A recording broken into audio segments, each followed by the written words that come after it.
Chapter 38. The Fire and Steel Reports. The first report came through Marcus, delivered with the controlled urgency of a man who'd witnessed something that challenged his understanding of reality. 3 women just emerged from the estate, Marcus said, settling into the chair across from Cael at their morning meeting spot in the old granary ruins, moving through the noble district like they own it. Description? Cael asked, setting down his tea. Rose in the lead, fire-kissed armour, scorched crimson and ash black, covered in runes that pulse like a heartbeat. She's carrying a coiled whip and wearing some kind of crystal at her throat that glows with unnatural heat. Marcus paused, gathering his thoughts. But it's not just the equipment, Cael. She moves different, like she's become something more dangerous than what she was. The others? The blonde elf, Lyra, someone called her, blades visible, eyes down but alert. And Lady Vess, cloaked but looking like she'd rather be anywhere else. Marcus's expression grew troubled. They're not hiding, Cael. They want to be seen. Within the hour, more reports flooded through Cael's network as the 3 women made their way through Concordia's streets. From Mira, people are stopping what they're doing just to stare. The crystal at Rose's throat, you can see it glowing through her armour. And that whip, it's not just leather, there's something alive about it. From Torres, merchants are closing their stalls, mothers calling children inside. Not panic exactly, but recognition that something significant is happening. Something that requires attention. From Eleanor, the Fireheart crystal. That's what the old-timers are calling it. Say it's a remnant of Eldermire's forbidden core. The way it bleeds light through her armour. It's like she's carrying captured fire. From Petra. A child pointed and asked her mother something, but the mother refused to answer.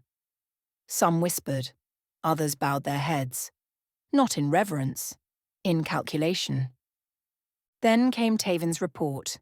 They've reached the House of Silver Mirrors. Rose walked through the front entrance without pausing. No guards stopped her. None dared.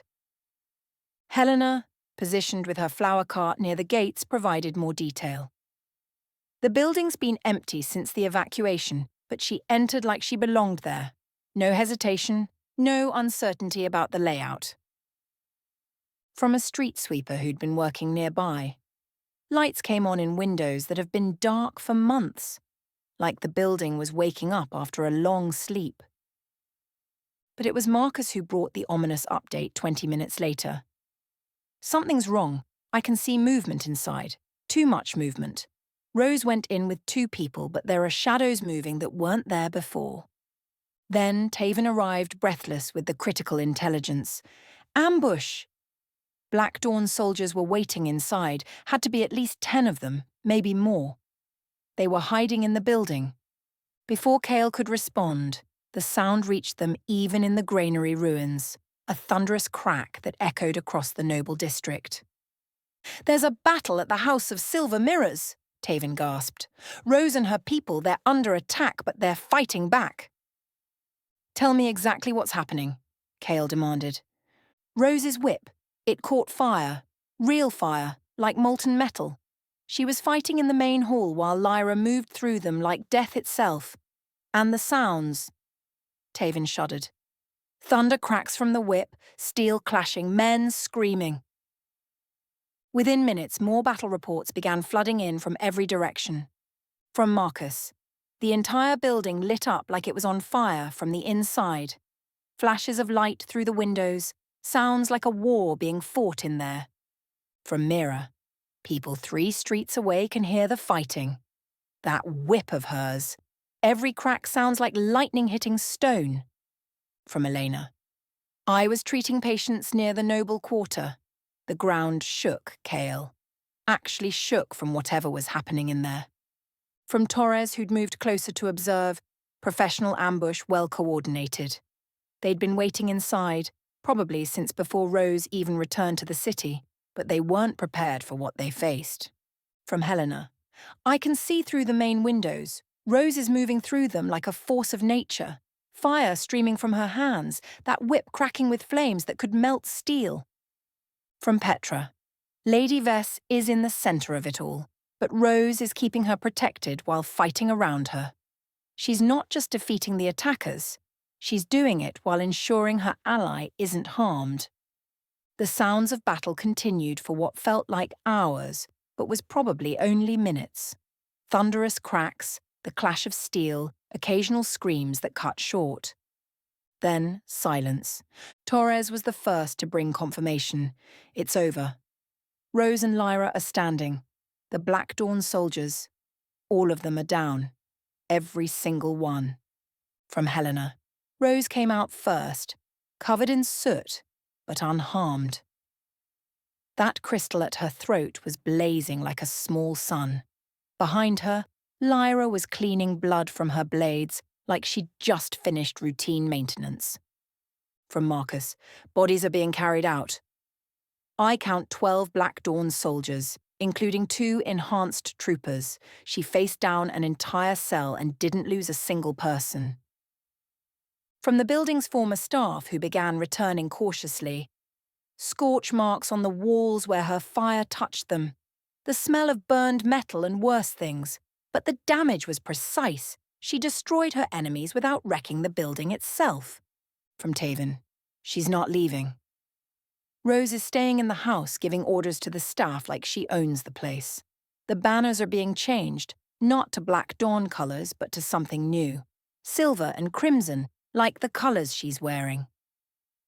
As evening fell, the final reports painted a picture of complete transformation. From Torres, she's claimed the house completely now. Not just occupying it, ruling from it. The staff are calling her Lady Rose, and everyone understands that Concordia has a new power to reckon with. From Eleanor. The way she fought, it wasn't just skill, Cael. She was using magic like it was another weapon. Fire from her hands, that whip moving like it was alive, coordination with Lyra that was almost supernatural. As Cael compiled the intelligence from the day's extraordinary events, the sequence was clear. Rose had walked openly through Concordia's streets in armor that announced her power, entered the House of Silver Mirrors, knowing it was trapped, faced down the largest remaining Black Dawn cell and destroyed them completely, then claimed the building as her seat of authority. The battle hadn't just been a victory, it had been a demonstration. A message to anyone else who might challenge her authority that resistance would be met with overwhelming and precisely applied force. The black rose on his windowsill caught moonlight as Cael documented the day's dramatic reports.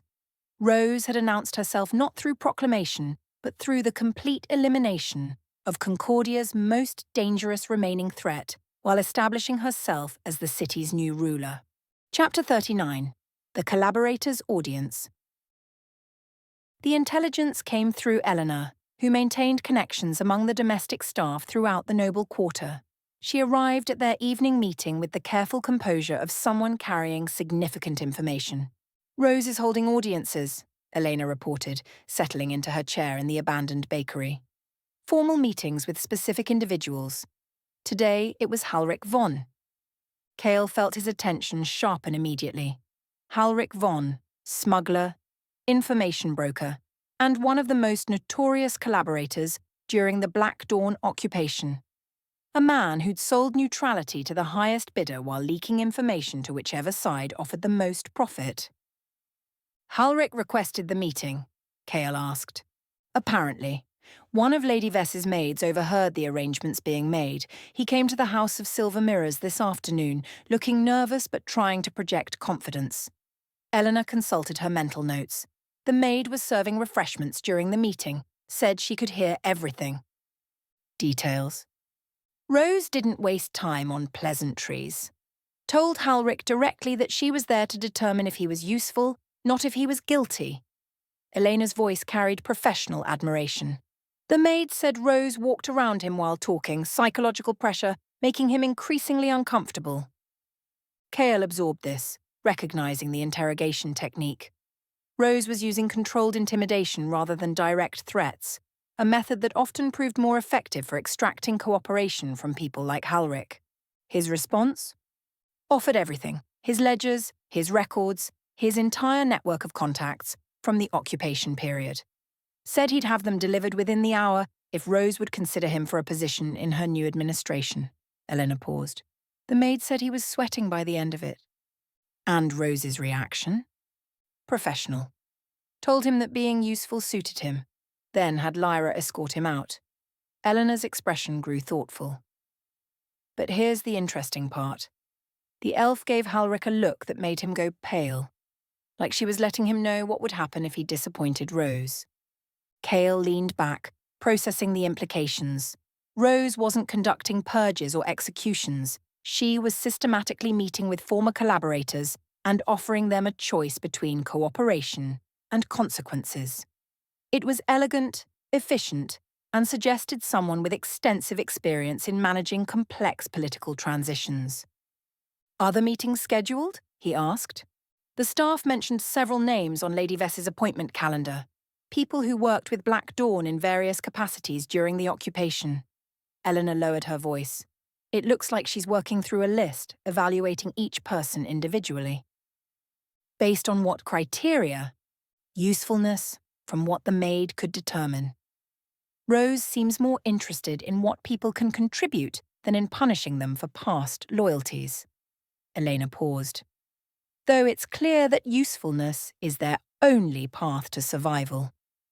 As Elena departed and Cael found himself alone with this intelligence, he began connecting it to what he knew about Halric's activities during the occupation. The man had been careful to maintain relationships with multiple factions, selling information to Black Dawn while quietly providing services to resistance elements when it served his profit margins. More significantly, Halric had maintained detailed records of his activities, ledgers that would contain names, transactions, and intelligence about collaboration networks throughout Concordia. If Rose now had access to those records, she possessed a comprehensive map of who had worked with the occupation and in what capacity. The psychological approach she'd used with Halric suggested someone who understood that fear could be more effective than violence for securing cooperation. By making it clear that usefulness was the path to survival, she was encouraging voluntary compliance while maintaining the threat of consequences for those who proved unreliable. Most telling was the systematic nature of her approach. Rather than making broad proclamations or conducting random arrests, Rose was methodically working through a list of former collaborators, evaluating each individually. It suggested planning that went far beyond opportunistic power-grabbing. As Cael compiled this intelligence with his previous observations, a pattern emerged. Rose was consolidating control through information rather than force, building her authority on detailed knowledge of Concordia's power structures and the people who'd operated within them. The meeting with Halric wasn't just about gaining access to his records, it was about demonstrating that Rose knew exactly who had done what during the occupation, and was prepared to use that knowledge strategically. The message would spread through Concordia's remaining collaborator networks. Cooperation was rewarded, but Rose had the information necessary to identify and deal with anyone who chose otherwise. It was sophisticated, professional, and suggested someone with extensive experience in managing the complex dynamics that followed political transitions. Rose wasn't just seizing power, she was building sustainable authority based on detailed intelligence and strategic psychology. The black rose on his windowsill caught moonlight as Cael documented the evening's intelligence. Rose's approach to former collaborators revealed as much about her methods as her goals. She preferred cooperation to conflict, but backed that preference with the clear capability to enforce it when necessary. For someone like Halric, who'd built his survival on reading political winds accurately, the choice would be obvious. Rose offered a path to continued relevance in exchange for honest cooperation. The alternative remained unspoken but clearly understood. Cael found himself grudgingly impressed by the elegance of Rose's approach. She was solving the problem of former collaborators without creating martyrs or driving them underground, while simultaneously gaining access to intelligence networks that would prove invaluable for governing Concordia effectively. The question was whether this systematic consolidation would continue to serve the city's interests, or whether Rose's growing power would eventually corrupt the wisdom of her current methods. But for now, watching her deal with people like Halric suggested that Concordia had found a leader who understood both the necessity of authority and the importance of using it judiciously. Chapter 40. The Economist's Terror. The intelligence came through Torres, whose contacts among the servant networks had been cultivated over years of careful relationship building. He arrived at their morning meeting with the tense expression of someone carrying disturbing news. Rose visited Lord Renmar Hale at his estate yesterday, Torres reported, settling into his chair in the old granary ruins. According to his household staff, they've never seen their lord look so terrified before. Cael's attention sharpened immediately.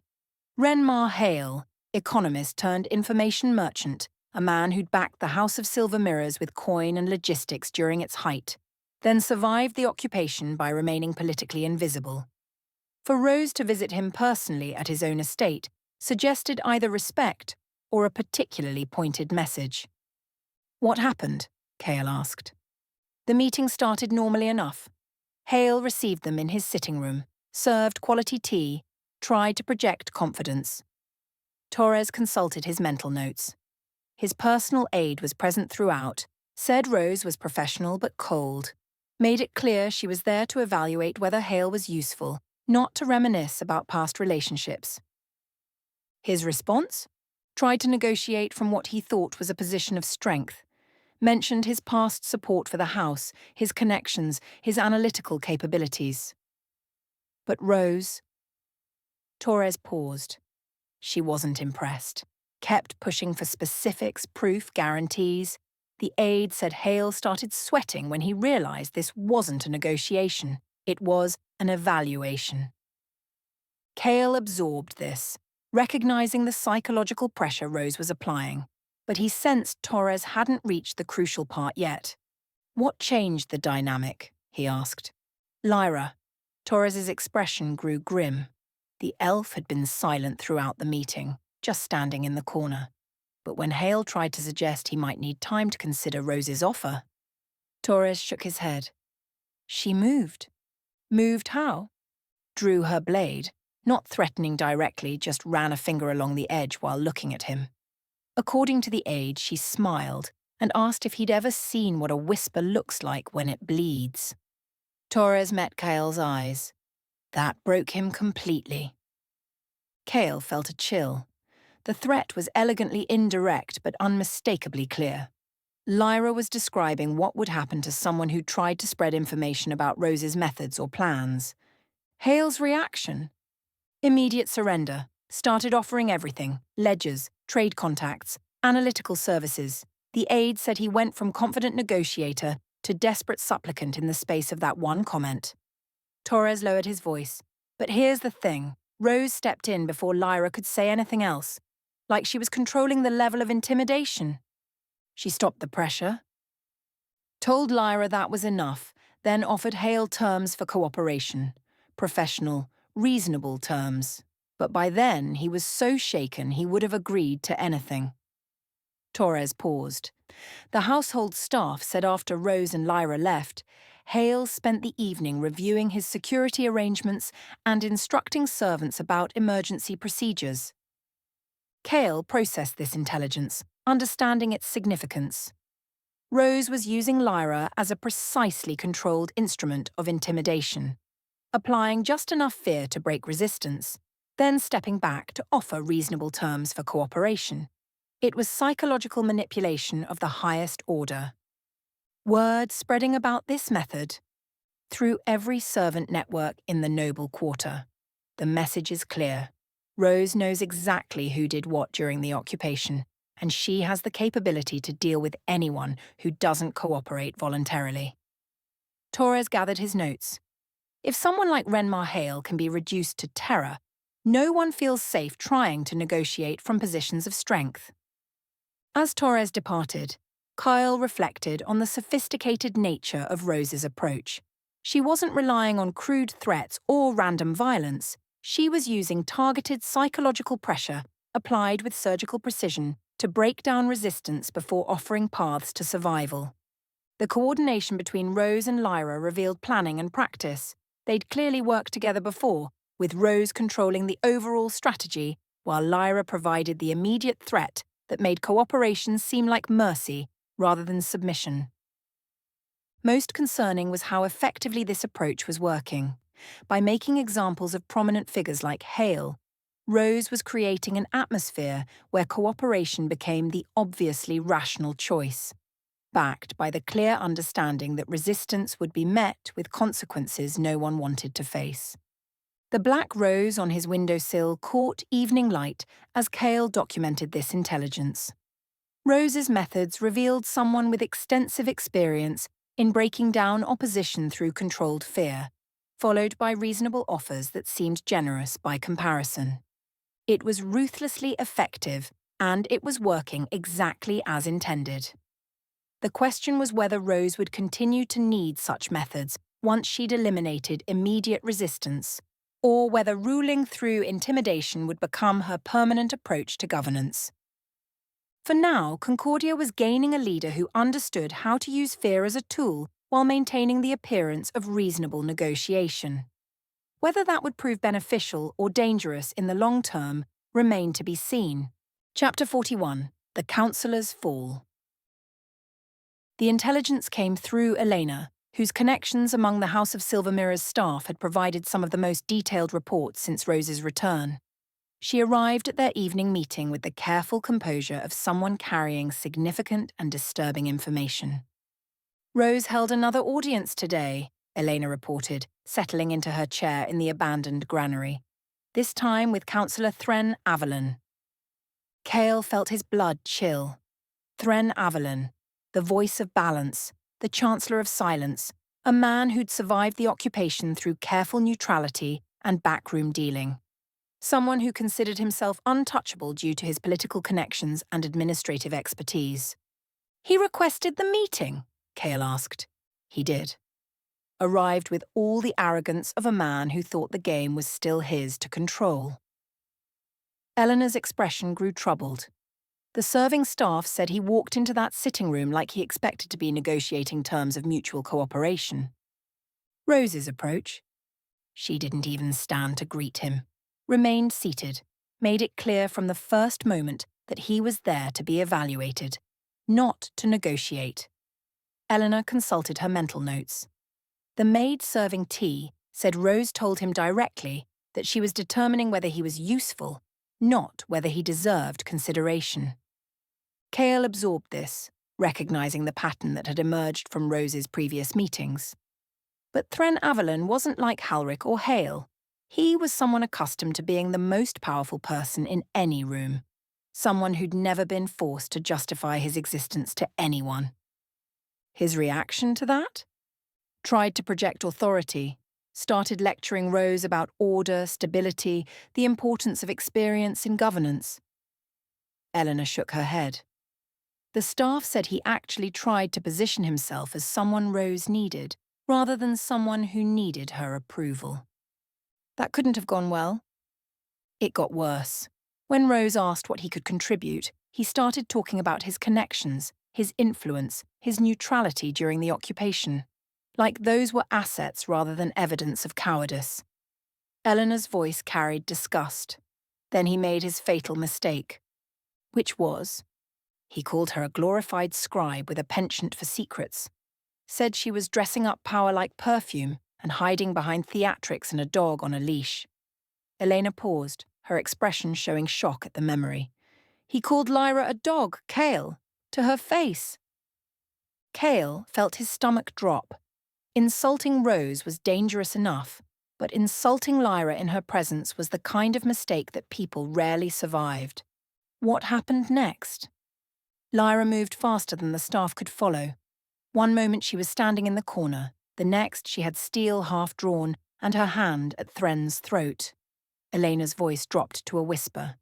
The maid said she could see murder in the elf's eyes. Not anger, but precision, like she was calculating exactly where to end him. Rose's response? One word. Enough. Quiet, but it cut through the room like cold iron. Lyra stopped immediately, but she didn't step back right away. Left her mark on his throat before withdrawing. Eleanor met Cael's eyes. The staff said they'd never seen anything like it. Absolute obedience combined with barely restrained violence. Cael processed this, understanding that Thren had just witnessed Rose's control over what was clearly a deadly weapon in human form. The psychological impact would have been devastating. Then what? Rose stood up, didn't raise her voice, didn't threaten directly. Just told him he'd forgotten something, that he wasn't there because he was important, but because he was expendable. Eleanor's voice carried awe at the memory. She said he'd insulted the only reason he was still breathing, then proved he was not just arrogant, but stupid. The threat was implicit? Explicit. Rose extended her hand and flames appeared at her fingertips, controlled, beautiful, deadly. Told him he was going to walk out alive, but changed. Elena shuddered. The staff watched her put her hand to his cheek and sear a rose sigil into his skin. Cael felt shock ripple through him. Rose had physically marked Threnavalon, branded him like property, left a permanent reminder of his humiliation visible for everyone to see. How did he react? Cried out once, then bit it back. But the damage was done. The sigil glowed silver hot, and everyone knew it would leave a scar. Eleanor's expression grew grim. Rose told him to tell his friends she wasn't rebuilding, she was reclaiming. And his exit? Lyra escorted him out. The staff said she walked behind him with that predator's smile, making sure he understood who'd stopped her the first time. Elena paused. By the time they reached the main doors, word was already spreading through the building about what had happened. As Elena departed, Cael found himself processing intelligence that revealed a new level of ruthlessness in Rose's methods. She'd physically marked a prominent political figure, sending a message that would be visible every time Thren appeared in public. The coordination between Rose and Lyra had been perfect. Threat followed by restraint, violence controlled but demonstrated, mercy that felt more terrifying than execution would have been. Thren would spend the rest of his life carrying proof of Rose's power and his own humiliation. More significantly, the public nature of the marking meant that every political figure in Concordia would soon know exactly what happened to those who underestimated Rose or insulted her allies. The Rose sigil would serve as a walking advertisement for the consequences of resistance, but it also revealed something concerning about Rose's methods. This wasn't just strategic intimidation. There was personal satisfaction in the marking, a level of cruelty that went beyond mere necessity. The woman who'd once been Concordia's premier information broker had evolved into something harder and more dangerous than Cael had initially assessed. The black rose on his windowsill caught evening light as he documented this intelligence. Rose's treatment of Threnavalon crossed a line from professional intimidation into personal vengeance, marking her territory in ways that couldn't be undone or forgotten. The question was whether this represented justice for years of political cowardice, or the beginning of a pattern where Rose's power would be exercised with increasing cruelty against anyone who failed to show proper deference. For now, Threnavalon would serve as a living reminder that Rose's mercy had limits, and that crossing those limits carried consequences that lasted forever. The second report came later that evening through one of Lady Vess's personal attendants, who'd been dismissed from the upper salon but had lingered near the doors. The intelligence reached Cael through Eleanor's careful network, delivered with the gravity of someone who understood its significance. There was a private conversation between Rose and Lady Vess after Thren was escorted out, Elena reported during their late meeting. Rose had a scroll open on the table, appeared to be some kind of list. Cael felt his attention sharpen, sensing this was leading somewhere significant. Rose told Vess the marking was for Thren and for everyone watching. Then they started discussing the list. Eleanor's expression grew troubled. Rose picked up the scroll and traced a name near the centre, someone called Commander Cael Varnor. The words hit Cael like ice water, his real name. Not Grey, not his carefully constructed cover identity, but his actual name and rank from before the occupation. "What exactly did she say?" Cael asked, keeping his voice steady despite the shock. She asked Vess how she would handle a man like Cael Varnor, called him a decorated tactician who was loyal to the city but not to any house, someone who followed the strongest current. Eleanor paused. Vess described him as old, still dangerous but mostly forgotten, the kind who trains new generations while pretending he doesn't see what's coming. Cael's mind raced. Rose not only knew his real identity, but had detailed intelligence about his background, his methods, his current status. 7 years of careful anonymity had been completely penetrated. Did Rose indicate her intentions? She asked if he would accept a seat at the table again. When Vess said it would depend on how it was offered, Rose replied that she wasn't offering. She was deciding if the table needed fewer chairs. Eleanor met his eyes directly. "Cael, she's not just aware of you. She's actively evaluating whether you're a threat that needs to be eliminated." The intelligence continued to unfold as Elena shared more details from the overheard conversation. Rose had spoken of giving Varnor purpose, a mission, suggesting she understood his psychology well enough to know that he might serve something if it had a flag worth following. "But if he refuses," Vess had apparently asked. "Then I'll take the flag off his grave," had been Rose's cold response. As Elena departed, Cael found himself confronting the complete collapse of his operational security. Rose possessed not just his name and background, but sophisticated psychological profiles of his motivations and potential responses. She'd reduced his 7 years of careful intelligence work to a simple equation: serve or die. The scrolls she'd been consulting suggested this wasn't random discovery. She had a comprehensive list of significant figures from Concordia's past and was systematically working through them to determine their fate in her new order. Most disturbing was the clinical precision of her assessment. She understood exactly who he was, what he was capable of, and how to approach him. The choice she was offering wasn't really a choice at all. It was an ultimatum delivered with the courtesy of advance notice. After 7 years of believing himself invisible, Cael realized he'd been observed, catalogued, and scheduled for disposition by someone whose intelligence capabilities far exceeded anything he'd imagined possible. The black rose on his windowsill caught moonlight as he processed the most significant threat assessment of his career.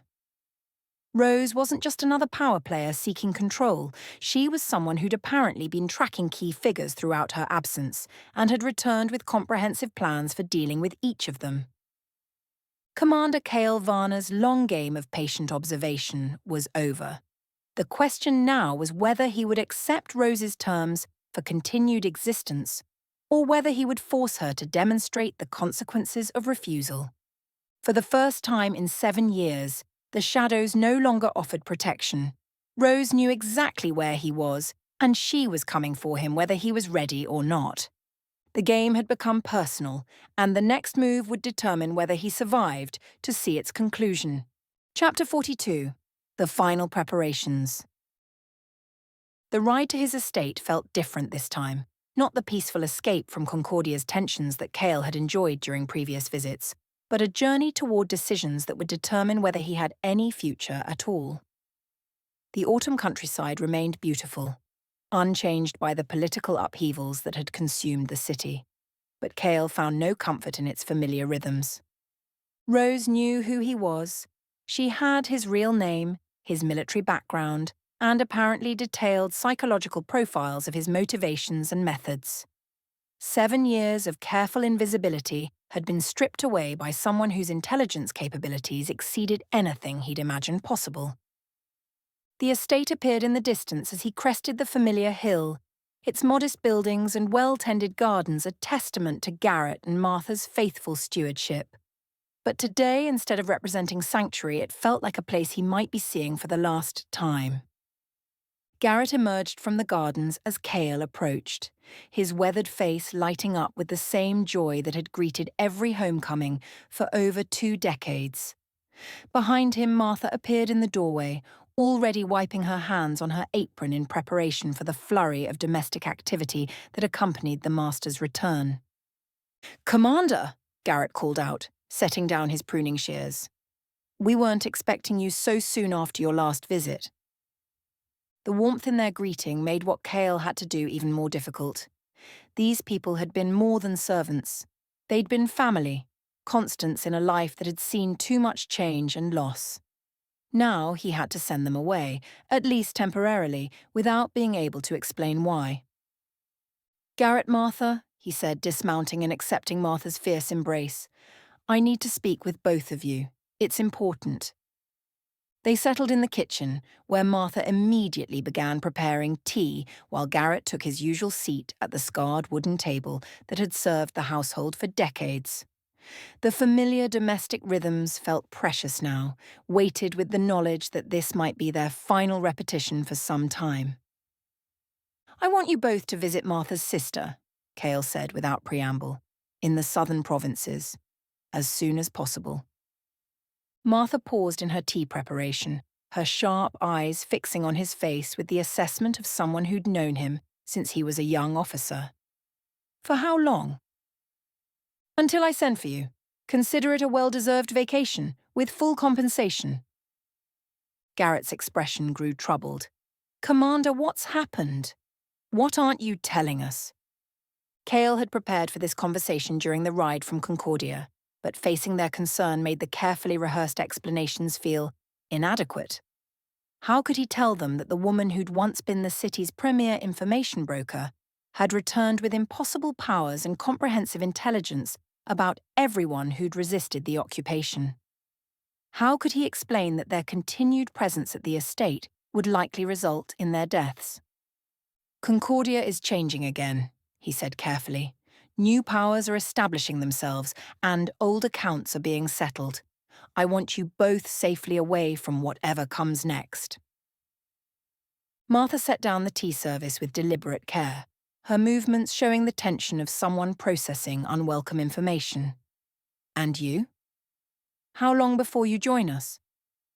"I have responsibilities that require me to remain for now, but once things settle..." He managed a genuine smile. "I'll send word. This estate isn't home without you both here to tend it." "How long do we have to prepare?" Martha asked, relief evident in her voice at the promise of return. "You should leave tomorrow morning. I'll provide travel funds and letters to ensure your comfortable stay with your sister." Cael met their eyes directly. "This isn't permanent, just necessary until I can ensure your safety." They spent the evening in careful preparation, with Martha packing their essential belongings while Garrett secured the estate's affairs for temporary absence. Neither questioned his decision further, but their movements carried the weight of people who understood they were leaving during dangerous times. As night fell and his faithful retainers retired to pack their remaining possessions, Cael found himself alone in the study that had been his father's, then his, and would now face whatever came next. He had work to do. The first document he prepared was comprehensive, 7 years of intelligence gathered about Concordia's power structures, remaining Black Dawn cells, criminal organizations, economic networks, and the personalities who controlled them. Every name, every connection, every vulnerability he'd catalogued during his patient observation. Information that would be invaluable to anyone attempting to govern the city effectively. If Rose proved to be someone whose goals aligned with Concordia's welfare, this intelligence could serve as his contribution to rebuilding efforts. If she proved to be another tyrant, at least the information would die with him, rather than being used to oppress the people he'd spent years protecting. The second set of preparations was more practical. Weapons cleaned and positioned throughout the estate's key locations. Escape routes confirmed and supplied with emergency equipment. Defensive positions identified and prepared for someone who understood that conventional tactics would be useless against supernatural opponents. He wasn't naive enough to believe he could win a direct confrontation with Rose.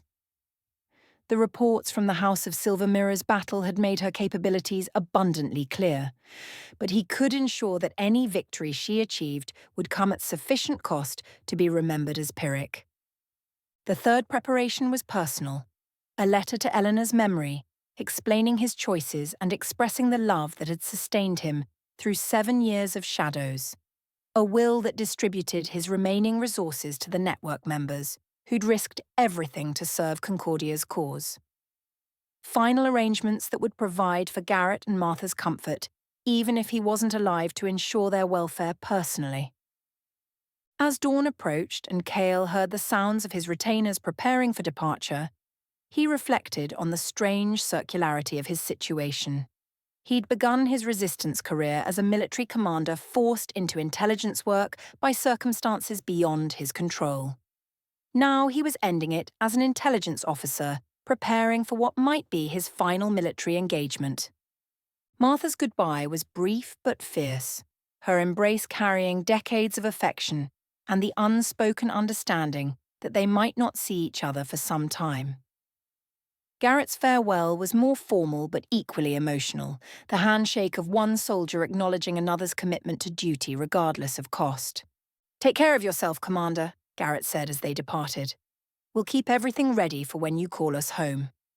"I will," Cael promised. "Give my regards to Martha's sister, and don't worry, this will pass." As their carriage disappeared down the estate's drive, Cael found himself truly alone for the first time in years. No network to protect, no sources to cultivate, no intelligence to gather. Just a man waiting for a confrontation that would determine whether his 7 years of patient work had served any purpose beyond postponing the inevitable. He spent the morning making final preparations, then settled into his father's old chair by the study window to wait. The intelligence he'd prepared lay neatly organized on the desk beside him, either a peace offering or a funeral pyre, depending on how the coming conversation developed. The afternoon sun was beginning its descent toward the western horizon when Cael saw them approaching. Rose walked alone up the estate's drive, her bearing confident but not aggressive. She wore simple travelling clothes rather than the fire-kissed armour that had announced her power in Concordia, but there was no mistaking the controlled authority in her movements. Behind her, at a distance that suggested security rather than accompaniment, Lyra moved through the estate's grounds with the fluid grace of someone cataloguing threats and opportunities. The elf's positioning was professional, close enough to respond to danger, far enough away to avoid appearing directly threatening. Cael remained seated, watching through the window as Rose approached his home with the patience of someone who'd accepted that the initiative belonged to others now. 7 years of careful observation were ending, replaced by whatever would emerge from direct confrontation with forces he'd tried so long to avoid. The black rose on his windowsill caught afternoon light as Rose reached the estate's front entrance. In moments, she would knock on his door, and Commander Cael Varnor would discover whether the game he'd been playing had any winners at all. The shadows were lifting from Concordia, but whether what emerged in the light would justify the long darkness remained to be seen. Rose's hand rose to knock, and the final chapter of the longest intelligence operation of Cael's career began. The end